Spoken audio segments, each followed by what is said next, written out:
चारा चोर खजाना चोर, लालू यादव गद्दी छोड़। एक दौर में यह नारा काफी चर्चित हुआ था। लालू चारा चोर घोटाले में दोषी साबित हुए और 5 साल की सजा हुई। इस बार लालू परिवार घोटाले में फंसा हुआ है। इनकम टैक्स डिपार्टमेंट लालू के ठिकानों पर छापेमारी कर रहा है। कभी गुदड़ी का लाल कहे जाने वाले लालू यादव पर आज 1000 करोड़ की अवैध संपत्ति जमा करने का आरोप है। आयकर विभाग के एक आला अधिकारी ने बताया कि भाजपा नेताओं की शिकायत के पहले ही आयकर विभाग लालू से जुड़े मामले में कुछ दस्तावेजों की जांच शुरू कर चुका था। इन दस्तावेजों की जांच के दौरान कुछ इस तरह के तथ्य सामने आए जिनसे साबित होता था कि लालू और पीसी गुप्ता के सगे संबंधियों ने अनेक बेनामी संपत्तियां बनाई हो सकती हैं। साथ ही उन्होंने इस बारे में कई अहम जानकारियां भी संबंधित विभागों से छुपाई थी। लिहाजा आयकर विभाग ने जांच आगे बढ़ाते हुए 22 स्थानों पर छापेमारी की। फार्म हाउस जो कि आप देख रहे हैं ये दक्षिणी दिल्ली के घिटोरनी में है। बताया जा रहा है कि मीसा भारती और उनके पति ने अवैध तरीकों से ये फार्म हाउस खरीदा। जिन पैसों से ये फार्म हाउस खरीदा गया वो 2 एंट्री ऑपरेटर्स ने दिया था, जिनको जो आयकर विभाग है वो पहले ही गिरफ्तार कर चुकी। इस मामले में बरामद हुए दस्तावेजों के आधार पर आयकर विभाग अपनी जांच आगे बढ़ाएगा और इस जांच के दौरान अगर कुछ महत्वपूर्ण तथ्य सामने आए तो आयकर विभाग बेनामी संपत्ति के साथ साथ ब्लैक मनी एक्ट के तहत भी मुकदमा दर्ज कर सकता है। लालू यादव के घर पर हम पहुंचे हैं। यहाँ पर काफी भीड़ है, मीडिया के लोग पहुंचे हुए हैं। एक आध लोग अंदर जा रहे हैं और फिर वापस आ रहे हैं। हम आपको दिखा रहे हैं लालू यादव के घर का नजारा। ये जो पीछे आप देख रहे हैं ये मुख्य दरवाजा है जहां पर लालू यादव दाईं ओर बैठते हैं और वहीं से आम लोगों की एंट्री होती है और जो भी मिलना चाहते हैं वो जाते हैं, मीडिया वाले भी जाते हैं। फिलहाल उस गेट पर रोक लगी हुई। अब सवाल यह है कि लालू के ठिकानों पर छापेमारी क्यों हो रही है। इसे डिटेल में जानने से पहले इस छापेमारी के साइड इफेक्ट जान लीजिए। हो सकता है कि नीतीश और लालू बिहार में रास्ते अलग कर लें। आज लालू ने दोपहर को एक ट्वीट करके इस तरह की आशंका के बीज भी बो दिए हैं। छापेमारी की खबरें सुबह से मीडिया में सुर्खियां बनी थी। लालू के घर के बाहर मीडिया का बड़ा जमावड़ा था, लेकिन लालू मीडिया से मिल नहीं रहे थे। दोपहर 1:56 पर उन्होंने ट्वीट करके धमाका कर दिया। लालू ने लिखा, बीजेपी को नए अलायंस पार्टनर्स मुबारक हो। लालू प्रसाद झुकने और डरने वाला नहीं है। जब तक आखिरी सांस है फांसीवादी ताकतों के खिलाफ लड़ता रहूंगा। 2 बजे चैनलों पर लालू का यह बयान प्रमुखता से चलने लगा। अटकलें लगने लगी कि लालू ने नीतीश कुमार पर निशाना साधते हुए यह बयान दिया है। माना जाने लगा कि लालू और नीतीश के रिश्ते तल्ख हो गए हैं। आधे घंटे में ही लालू के इस ट्वीट को 500 से ज्यादा बार रीट्वीट किया गया। लोगों ने तरह तरह की प्रतिक्रियाएं दी। इसके बाद भी लालू ने 2 ट्वीट किए।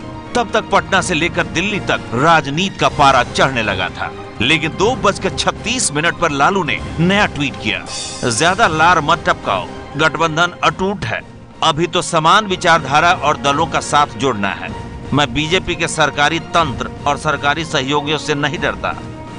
तमाम तरह की राजनीतिक अटकलों को लालू ने 40 मिनट में खारिज कर दिया। लेकिन उनके पहले ट्वीट ने शंका के जो बीज बोए हैं उसे इतनी आसानी से मुरझाने का मौका शायद ना मिले। यहां दर्शकों को हम ये बता दें कि कल ही नीतीश कुमार ने अपनी ओर से यह साफ किया था कि बीजेपी चाहे तो लालू पर आरोपों की जांच करा ले। राजनीतिक जगत में नीतीश के इस बयान को लालू के खिलाफ दिया बयान माना जा रहा है।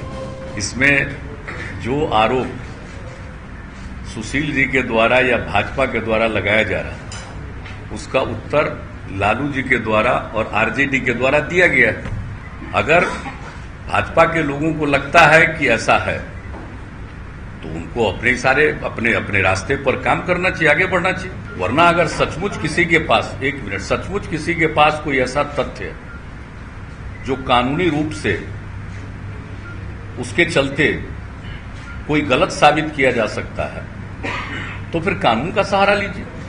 तो देखते रहिए लालू परिवार पर कसा गया कानूनी शिकंजा बिहार की राजनीति को किस मोड़ पर ले जाकर छोड़ता है।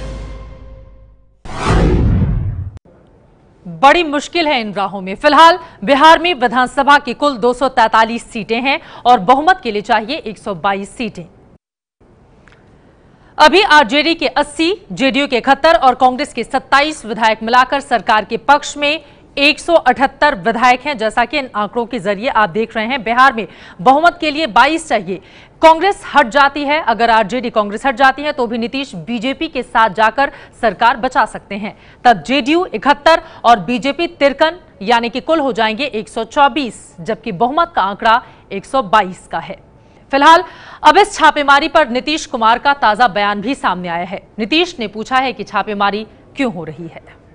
कहाँ छापामारी हो रहा है, ये तो कुछ दिखाई नहीं रहा है।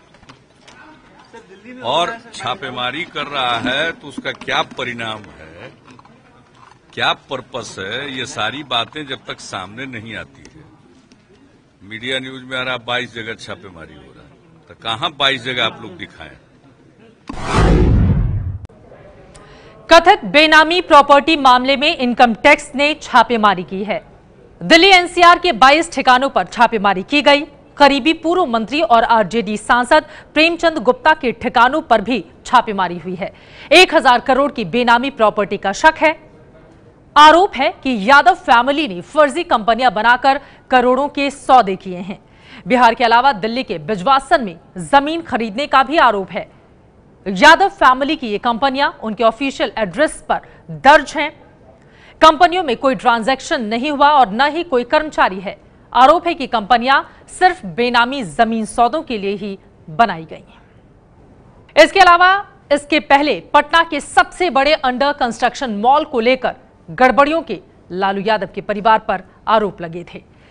उधर 1000 करोड़ की अवैध बेनामी संपत्ति मामले में लालू परिवार के फंसे होने के आरोपों के बाद सियासी हड़कंप मचा हुआ है। दोनों बेटे जमीन बना रहे हैं तो बेटी जमीन बना रही है। हमने दिल्ली में फ्रेंड्स कॉलोनी, पटना में 7 लाख स्क्वायर का बड़ा सा प्लॉट जहां मॉल बन रहा है बिहार का सबसे बड़ा, या बिजवासन में बड़ी जमीन, या सैनिक फार्म में बड़ा सा मकान, ये सच्चाई है कि नहीं? उन्होंने डिनाई किया है क्या? ये पैसे कहां से आए? उसमें रिएक्शन देने की कोई बात ही नहीं है। नीतीश जी ने भी कल मांग किया कि सेंट्रल एजेंसी को जो है जांच होनी चाहिए। तेज प्रताप सिंह तेजस्वी उनके डिप्टी सीएम हैं, उन्होंने भी कल उनके साथ प्रेस कॉन्फ्रेंस में कहा है कि कोई गलती हुई है, यदि है तो जांच कर लें। तो सरकार जांच कर रही है। आपके मंत्रिमंडल के कोई मंत्री, उप मुख्यमंत्री इसमें इन्वॉल्व होते हैं, फंसते हैं बेनामी संपत्ति में, अकूट संपत्ति में, तो आपको इमीडिएट उन्हें रिजनेशन लेना चाहिए, अन्यथा बर्खास्त करनी चाहिए। सरकार इसमें नंगी हो गई। भारत सरकार, प्रधानमंत्री नंगे हो रहे हैं इसमें। हमारा उन पर आरोप है कि एक सुशील मोदी पर जो सवाल उठा उस पर क्या कार्रवाई हुई, एक साथ है दोनों सवाल उठा। एक तरफ कार्रवाई कर रहे हैं बदनाम करने के लिए सेकुलर पार्टी के एकजुट में होने में विघ्न डाला जाए, और केंद्र सरकार इसमें हिल गई है, नंगी हो गई। ये है एबीपी न्यूज, आपको रखे आगे।